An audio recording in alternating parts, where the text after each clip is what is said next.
बड़की बारी वाला भूत हमारे गांव से लगभग आधा किलोमीटर पर एक बहुत बड़ा बगीचा है जिसको हमारे गांव वाले बड़की बारी नाम से पुकारते हैं।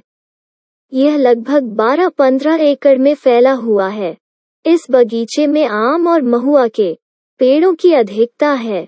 बहुत सारे पेड़ों के कट या गिर जाने के कारण आज यह बड़की बारी अपना पहले वाला अस्तित्व खो चुकी है, पर आज भी कमजोर दिल वाले व्यक्ति दोपहर या दिन डूबने के बाद इस बड़की बारी की ओर जाने की बात तो दूर, इसका नाम उनके जेहन में आते ही उनके रोंगटे खड़े हो जाते हैं। आखिर क्यों? उस बड़की बारी में ऐसा क्या है? जी हाँ, तो आज से 30-32 साल पहले यह बड़की बारी बहुत ही घनी और भयावह हुआ करती थी। दोपहर के समय भी इस बड़की बारी में अंधेरा और भूतों का खौफ छाया रहता था। लोग आम तोड़ने या महुआ बीनने के लिए दल बांधकर ही इस बड़की बारी में जाया करते थे। हाँ, इक्के दुक्के हिम्मती लोग जिन्हें हनुमान जी पर पूरा भरोसा हुआ करता था, वे कभी कभी अकेले भी जाते थे। कुछ लोगों का तो यह भी कहना है कि रात को भूत प्रेतों को यहाँ चिक्का कबड्डी खेलते हुए देखा जा सकता था।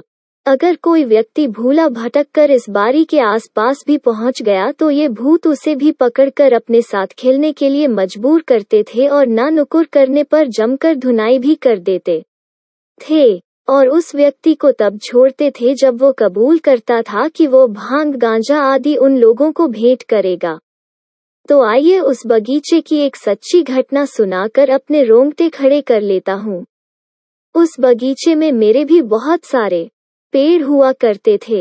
एक बार हमारे दादाजी ने आम के मौसम में आमों की रखवाली का जिम्मा गांव के ही एक व्यक्ति को दे दी थी, लेकिन कहीं से दादाजी को पता चला कि वो रखवार ही रात को 1-2 लोगों के साथ मिलकर आम तोड़ लेता है।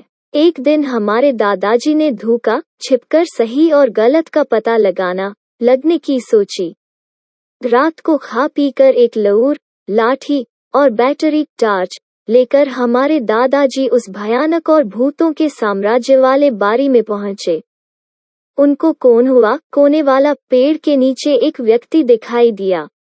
दादाजी को लगा कि यही वो व्यक्ति है जो आम तोड़ लेता है। दादाजी ने आव देखा न ताव, और उस व्यक्ति को पकड़ने के लिए लगे दौड़ने। वो व्यक्ति लगा भागने। दादाजी उसे दौड़ा रहे थे और चिल्ला रहे थे कि आज तुमको पकड़कर ही रहूंगा, भाग, देखता हूँ कि कितना भागता है। अचानक वो व्यक्ति उस बारी में ही स्थित एक बर के पेड़ के पास पहुंचकर भयंकर और विकराल रूप में आ गया। उसके अगल बगल में आग उठने लगी।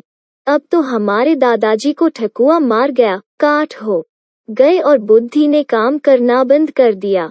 उनका शरीर कांपने लगा, रोए खड़े हो गए और वे एकदम अवाक हो गए।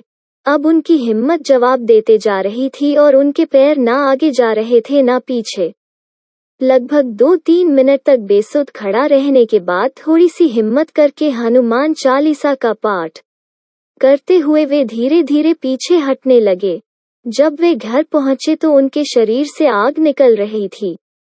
वे बहुत ही सहमे हुए थे। 3-4 दिन बिस्तर पर पड़े रहे, तब जाकर उनको आराम हुआ। उस साल हमारे दादाजी ने फिर अकेले उस बड़की बारी की ओर न जाने की कसम खा ली।